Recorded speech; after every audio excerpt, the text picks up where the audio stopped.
Master minds commerce చదవాలనుకునే 10th inter విద్యార్థుల తొలి ఎంపిక. ఏపీ తూర్పు మధ్య దక్షిణ ప్రాంత విద్యుత్ పంపిణీ సంస్థలు వైఎస్ఆర్సీపీ ప్రభుత్వంలో జాతీయ స్థాయిలో ఏ గ్రేడ్లో నిలిచేవి. కానీ చంద్రబాబు ప్రభుత్వంలో వాటి ర్యాంకింగ్ దారుణంగా పడిపోతోంది.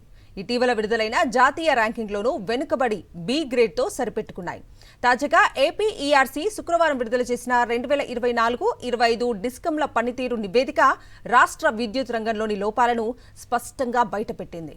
ఆంధ్రప్రదేశ్ రాష్ట్ర విద్యుత్ రంగం తిరోగమనంలో ఉందనడానికి శుక్రవారం ఏపీఈఆర్సీ విడుదల చేసిన నివేదికలోని చాలా అంశాలు నిదర్శనంగా నిలుస్తున్నాయి. ఈ నేపథ్యంలో 2026-27లో చేయాల్సిన మార్పులపై భవిష్యత్తు వనరుల ప్రణాళిక ద్వారా ఏపీఈఆర్సీ కీలక సూచనలు చేసింది. విద్యుత్ వినియోగంలో తగ్గుదల, ప్రాజెక్టు అమలులో ఆలస్యం, పెట్టుబడుల వినియోగంలో వైఫల్యం వంటి అంశాలు డిస్కంల వైఫల్యాలను ప్రతిబింబిస్తున్నాయని తెలిపింది. ప్రధానంగా కేంద్ర ప్రభుత్వ రంగ సంస్థ అయిన సోలార్ ఎనర్జీ కార్పొరేషన్ నుంచి 7,000 మెగావాట్ల సౌర విద్యుత్ను తీసుకోవడానికి చేసుకున్న ఒప్పందం ఇంకా పూర్తి స్థాయిలో అమలు కాలేదు.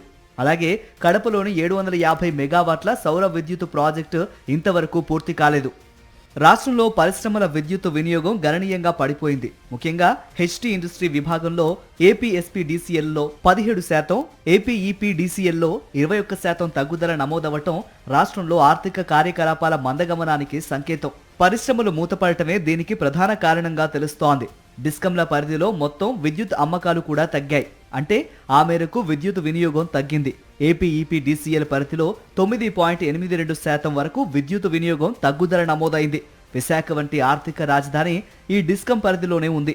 అయినప్పటికీ ఇక్కడ విద్యుత్ అమ్మకాలు పడిపోవటం రాష్ట్ర అభివృద్ధిపై ప్రతికూల ప్రభావం చూపే అవకాశం ఉంది.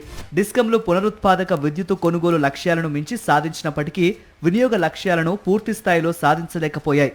ఆ లోటును రెన్యూవబుల్ ఎనర్జీ సర్టిఫికెట్ల కొనుగోలుతో భర్తీ చేయటం వ్యవస్థలో లోపాలను సూచిస్తోంది.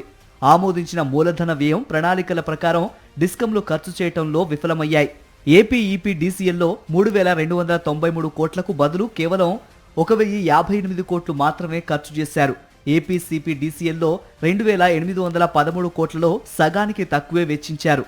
విద్యుత్ మిగులు, ఖర్చుల వివరాలు, ప్రాజెక్టుల పురోగతి వంటి అంశాల్లో డిస్కంలు పూర్తి పారదర్శకత పాటించడం లేదని వివిధ వర్గాల ప్రజలు ప్రజాభిప్రాయ సేకరణలో ఆరోపించారు.